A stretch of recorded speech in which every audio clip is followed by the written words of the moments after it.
di sesi praktek ini saya menggunakan metode integrasi empty chair dan unsend letter. Apa nih kan ini translate.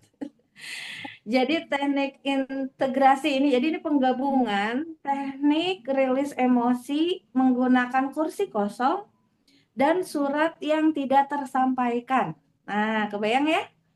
Jadi nanti kita akan praktek, ini udah harus praktek ya.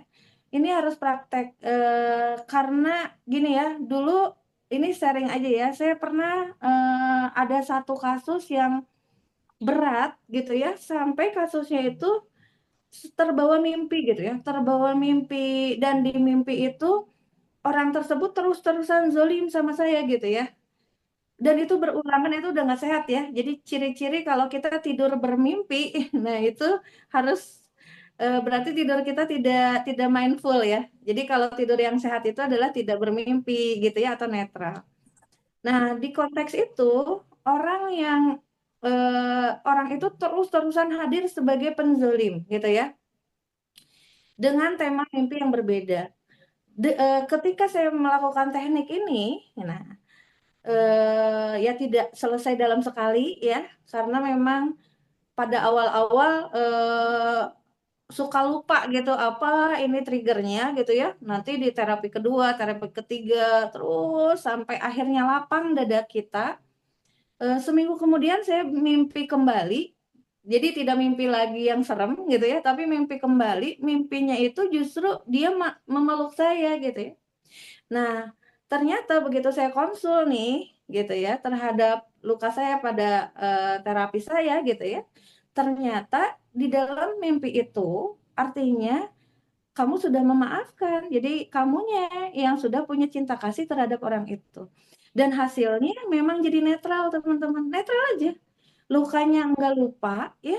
Lukanya nggak lupa gitu, bentuk zalimnya nggak lupa. Tapi saya kalau ngomong udah tidak bergetar lagi. Dulu tuh sampai pernah sampai kram perut gitu ya. Jadi psikosomatis banget gitu si gejala bencinya gitu ya. Luar biasa. Makanya kenapa Allah memberikan pahala yang tinggi untuk orang yang mengikrarkan pemaafan. Nah, teknik empty chair dan unsend letter ini manfaatnya banyak sekali buat saya gitu ya. Mudah-mudahan ini bisa dipraktekkan untuk teman-teman. Nah, kalau empty chair ini dasarnya dari Gestalt ya.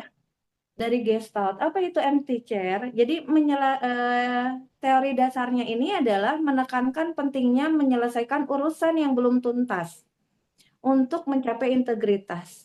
Konsep kuncinya adalah here and now, sekarang gitu ya, di sini. Pengalaman emosinya diwujudkan dalam bentuk ruang dan waktu yang nyata.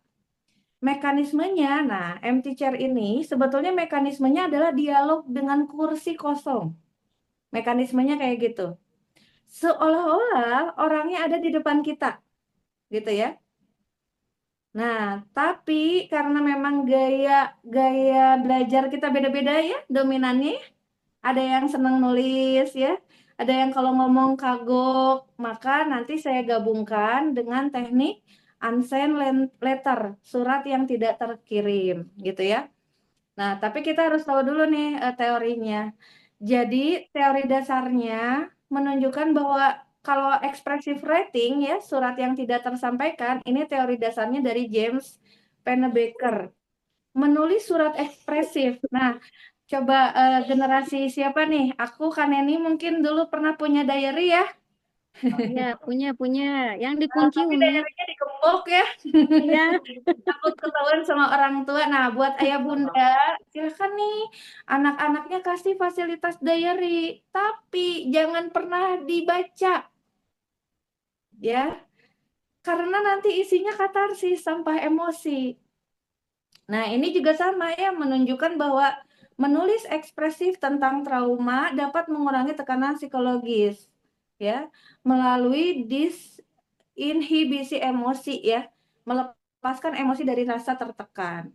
Konsep kuncinya memindahkan emosi dari pikiran ke tulisan. Jadi, pengakuan jujur sebagai langkah menuju penerimaan.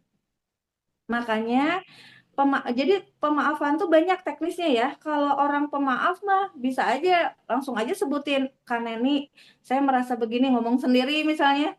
Tapi ya sudah, saya maafkan kamu. Ada yang seringan itu gitu ya. Tapi kalau misalnya traumanya berat, ini menurut saya ini make sense ya.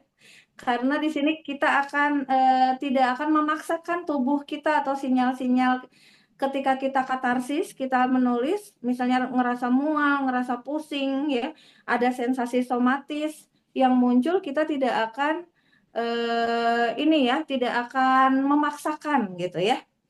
Nah, itu expressive writing, surat yang tidak tersampaikan.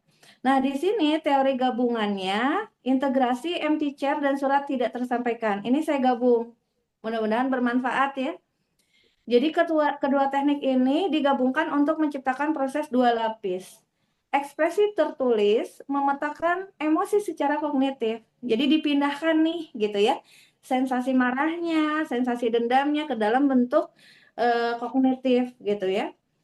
Ekspresi verbal somatis itu adalah empty chair. Jadi empty chair ini mengaktifkan emosi sensorik dan fisik gitu ya. Cuman langkah-langkah tekniknya nanti aku kasih contohnya dulu ya. Nah, contohnya ini contoh ya. Integrasi empty chair dan surat tak tersampaikan ini akan menciptakan model katarsis terstruktur. Katarsis itu kalau saya sederhananya katarsis itu adalah sampah emosi. Kayak ibu, ayah, bunda nih, kalau kita tantrum ya, kalau kita kesel, nyampahnya biasanya ke siapa? Ke suami, ke pasangan, ke anak gitu ya. Nah, itu kan sampah. Marah-marah itu sampah emosi ya. Nah, tapi kalau katarsis kita melalui ini, maka kita akan komunikasi dengan netral kepada orang yang bermasalah sama kita untuk tabayun, ya, atau bahkan tidak perlu tabayun. Contoh, ini manfaatnya bisa untuk orang yang sudah meninggal, Kak. Orang yang sudah meninggal. Misalnya kalau saya ayah saya yang udah meninggal, saya ngerasa ada nyelek tapi nggak tahu apa, saya tulis surat untuk ayah, ya kan nggak bisa ya ke ayah yang sudah meninggal kita ngomong di kuburan nggak bisa gitu ya. Bisa juga kita kirim kepada orang tua kita yang masih hidup, karena nggak mungkin kita melakukan katarsis pada orang tua ya, yang ada kualat ya. Tapi di dalam teknik rilis emosi boleh kok kita melakukan katarsis ya. Atau kita lakukan ini pada pasangan kita. Coba kalau kita langsung nyampah sama pasangan kita lagi keadaannya tidak baik-baik saja, lagi capek juga ya kerja, terus kita nyampah, oh, gitu ya. Ya hasilnya sampah dan sampah, hasilnya jadi ledakan gitu ya, jadi pertengkaran. Atau kita juga bisa lakukan ini pada anak kita gitu ya. Nah, hati-hati nih bahasa ibu ya. Saya juga sering lasut ya, suka masih lasut gitu ya. Oh, dasar kamu nggak nurut sama bunda. Gitu ya. Yang keluar jangan sampai itu katarsis. Maka teknik ini adalah teknik yang bijaksana menurut saya gitu. Sehingga kita tidak perlu mengutuk langsung gitu ya. Memarahi langsung, tapi kekhawatiran kita, keresahan kita bisa tertuangkan di sini dengan aman gitu. Bisa ke siapa lagi? Bisa ke rekan kerja kita ya. Atau bisa ke atasan kita nih. Ke atasan kita udah takut diturunin gaji ya kalau protes ke atasan. Atau bisa juga ke orang rumah yang memang punya perilaku abusive berkali-kali ya. Kita tidak bisa menghindari. Misalnya ada orang yang dominan terus, narsistik gitu ya. Orang yang punya kelainan emosi yang bermasalah dan kita hidup serumah, coba kebayang ya. Kita harus struggling terus menghadapi orang yang bermasalah setiap harinya. Teknik ini adalah teknik cepat menurut saya untuk mengkosongkan emosi negatif yang ada di dalam diri kita. Itu ya manfaatnya ke sana. Baik. Nah, sekarang sebelum praktek kafe kalau udah azan asar kabarin ya Teneni ya. Kalau udah azan asar kita cut dulu, nah baru kita praktek ya.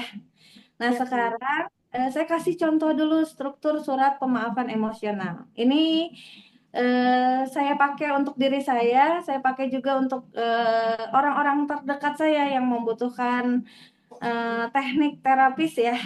Insya Allah ini tidak melanggar kaidah-kaidah psikologi ya. Jadi ini sangat bisa dilakukan secara mandiri, gitu ya. Nah, bagaimana strukturnya? Ini jangan dulu ditulis, kita hayati dulu ya. Jadi di dalam menulis surat, dear diary-nya kita zaman dulu ternyata udah ada yang benarnya, tapi belum utuh gitu. Nah, tekniknya sama kayak nulis surat, ada pembukaan dulu, menyapa dengan kejujuran gitu ya. Contohnya kayak gini misalnya, Assalamualaikum. Nah, ini siapa orangnya? Siapa? Ini contohnya misalnya ayah ya. Contohnya, aku menulis surat ini dengan tangan gemetar misalnya. Karena kata-kata ini telah mengendap di dadaku selama 30 tahun, misalnya kayak gitu ya. Hari ini aku memilih untuk melepaskannya. Ini kata-kata sapaan. Contoh misalnya kayak gini ya. Untuk ayah yang dulu sering marah, misalnya.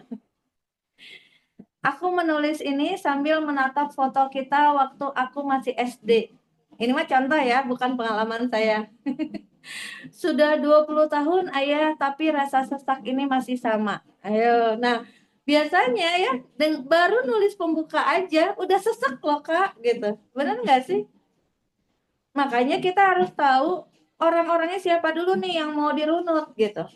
Kalau teman-teman punya 20 isu orang yang menyakiti teman-teman, nah ini benjangnya udah datang nih di depan rumah. Kalau ada 20 isu ya, maka urutkan aja dulu 20 orang nama-namanya dan proses satu-satu, gitu ya.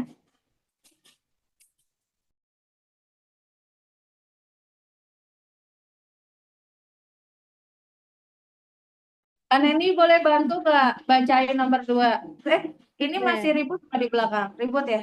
Nggak ada Umi, Oh, aman. nggak ada, ya, aman ya. Boleh Kalau Umi. ribut bilang ya. Nah, yang Ya, kedua, tadi yang pertama pembukaan ya. ya. Yang kedua itu deskripsi lukanya, ya. Ceritakan dengan sensorik. Ingat ya, yang menyebabkan menjadi korban trauma kita itu salah satunya adalah tubuh kita. Tubuh kita ya. Nah, gunakan detail indera untuk menggambarkan traumanya. Misal ya, aku masih ingat matamu yang merah saat membentakku. Itu berarti indera visual yang dia ingat. Audio sekarang. Suaramu yang pecah ketika kau teriak, kamu anak bodoh, misalnya kamu anak gagal, masih bergema di telingaku. Itu audio ya, dijelaskan. Yang ketiga fisik. Fisik itu apa? Tangan bisa ya. Lututku gemetar setiap kali meja diketuk keras, persis seperti saat itu. Nah, ini trigger yang ketiga. Ini contoh narasi, ini contoh ya. Setiap bau alkohol membuatku kembali ke malam itu. Kau terjatuh di depan pintu, baju kusut, sementara ibu menangis di dapur. Aku waktu itu anak 12 tahun hanya bisa memeluk boneka beruang sampai pagi. Ini kayak sinetron banget ya, Kak. Tapi memang seperti itulah memori-memori luka kita gitu. Ini tahap yang kedua ya. Baik, sekarang tahap yang ketiga. Nah, di tahap kedua ini boleh bebas kakak-kakak jelaskan sepanjang mungkin ya. Di tahap yang ketiga adalah pengakuan dampak. Inilah yang kau lakukan padaku, gitu ya. Karena aksinya, gitu. Aku selama ini jadi apa dampaknya? Aku selama ini jadi takut, dipermalukan di depan umum, gitu ya misalnya. Aku selama ini jadi sulit percaya sama orang, bawaannya suuzon terus gitu. Atau isi dengan dampak personal. Ini contoh deskripsinya ya. Udah mulai suara kedengar gak Kak? karena kau selalu membandingkanku dengan adik, misalnya gitu ya. Aku sampai usia 30 tahun masih menghindari kompetisi kerja loh, takut kalah. Aku jadi overworking untuk membuktikan aku cukup baik. Marah pada diri sendiri setiap melakukan kesalahan kecil. Ini yang ketiga ya. Baik, next. Yang keempat, perspektif empati. Nah, di sini ini bagusnya terapi, ada sudut pandang orangnya, ya. Ada misalnya kalau tadi contohnya ke ayah ya, ada sudut pandang ayah kenapa melakukan itu sama kita. Gitu. Aku mencoba memahaminya apa? Belakangan aku sadar, mungkin waktu itu kamu tuh ayah ya misalnya nih, tertekan karena alasan apa? Mungkin waktu itu kamu nggak tahu ilmu parenting, jadi mengulangi pola didikan orang tuamu. Mungkin kamu tidak tahu cara yang lebih baik. Jadi, bagusnya di pemaafan ini ada bijaksana, di mana kita harus paham kenapa mereka berbuat itu sama kita. Gitu ya. Nah, kemudian kelima, pernyataan pemaafan. Ada formula aku memaafkanmu untuk apa? Bukan karena itu benar, tapi karena aku ingin apa. Ada tahap ini, ya. Udah ya. Dan tahap yang terakhir adalah doa penutup. Jadi, ciri-ciri orang yang sudah tuntas pemaafan, dia sudah mulai berani mendoakan yang baik-baik sama orang yang sudah zalim sama kita. Gitu ya, kurang